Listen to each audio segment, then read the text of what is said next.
Miquel. Bien, yo creo que los antecedentes están ahí, son producto de un pozo cultural de las civilizaciones y están en el origen de las civilizaciones. Siempre, desde el momento que el proceso de homogenización y colectivización y más allá de la tribu, ha habido una forma de representar la realidad. La realidad es aburrida, es cotidiana, es repetitiva. Y eso, pues claro, las culturas primigenias lo dicen aquí. Bueno, nada más estamos yo creo que México es un gran país en esas culturas, ¿no?, que aún están ahí latentes, muchas de ellas. Y ahí vemos representación de esas realidades, ¿eh? Vemos figurativos, vemos muchas cosas que van más allá del día a día. Esa necesidad de ir más allá, de tener perspectiva, de salir de lo rutinario, es una quimera, ¿no? Y creo que está en el origen de todas las culturas.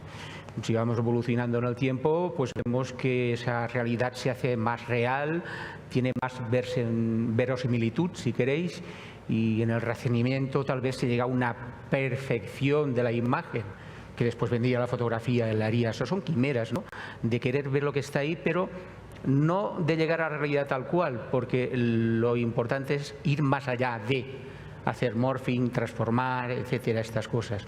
Eso hace la pintura desde los orígenes y lo hacen diferentes modalidades de lo que son las artes creativas en general. Es parte de lo que tenemos dentro de esa creatividad. Por otra parte, hablar de inteligencia artificial, bueno, pues, ¿dónde está la frontera entre la inteligencia artificial y la inteligencia natural? ¿Y a dónde vamos? Pues el origen se pierde en la noche de los tiempos, hay muchos orígenes y no hace falta hablar de la televisión contemporánea, ¿no?, con las guerras y las series de marcianos, ¿no?, que nos invadían, sobre todo aquellos telefilms y series, ¿no? ¿Y a dónde empieza, dónde acaba? Yo creo que es un proceso de adaptación continuo, más allá de las revoluciones industriales y digitales ahora, ¿no? Siempre estamos en ese proceso de transformación, que duda cabe.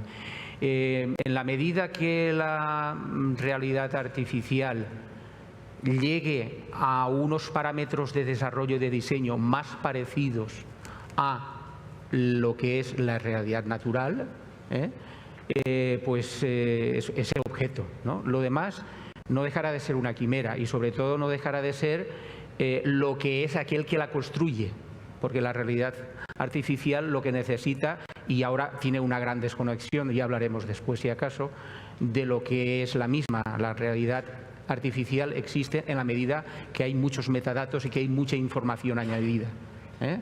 Y quien la diseña para un artefacto, para un dispositivo. En los inicios de la filmografía ya hacíamos escenas de noche americana y hacíamos muchas cosas, ¿no?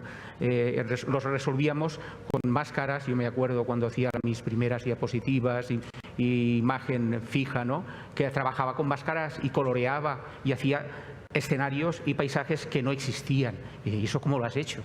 Pues no había ningún ordenador, ¿no? Es decir, pues así tenemos un montón de efectos especiales.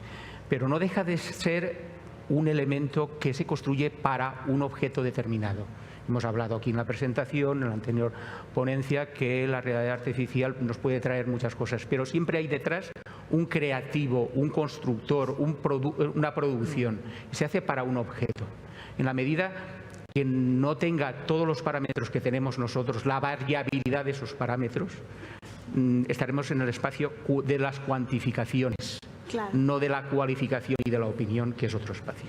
Y que ese es, pues, el escenario que estamos por ver. Si podemos llegar a ese punto,